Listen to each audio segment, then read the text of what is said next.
Allora, nessuna riforma pensionistica dà nell'anno successivo alla sua introduzione o nell'anno della sua introduzione risparmi, perché il sistema pensionistico è un meccanismo lungo tra le generazioni.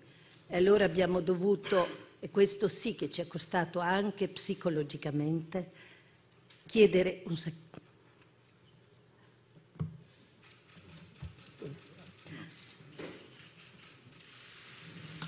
Credo che stesse per dire sacrificio, come avete capito.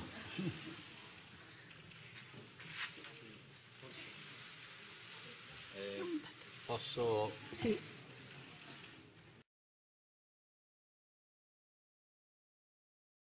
Съжалявам, че се налага да слушате самооценка, но аз оценявам служителите си, аз оценявам екипа си, аз оценявам труда на всички хора, които застанаха зад мен, аз оценявам моя труд, аз оценявам загубата на лично време, на лично спокойствие, аз оценявам цената здраве, което лично аз съм дала и предполагам екипа.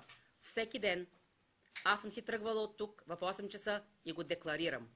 Докато аз не научих всичките разпоредби, документи и инструкции, аз не бях сигурна, че знам, че служителите работят толкова добре и че мога да си позволя, да им позволя да направят методика за разпределение на средства. Юли месец 2011 година за първи път проработи тази методика, след като вече бях сигурна в резултатите.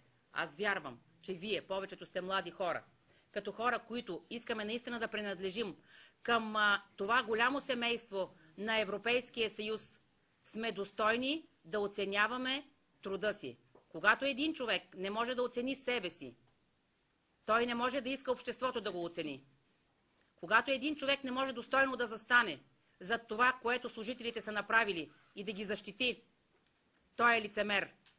Когато един човек не иска да получава средства, а казва, аз съм популист и това ми е достатъчно, ще получавам 5 пъти по-малко от главния си експерт, той очаква някой да му даде под масата. Аз декларирам, че не съм такава. Аз съм достоен човек. Аз заставам зад моите служители. Аз заставам зад това, че труда ми струва, има цена. И съм оценила моя труд. Благодаря ви.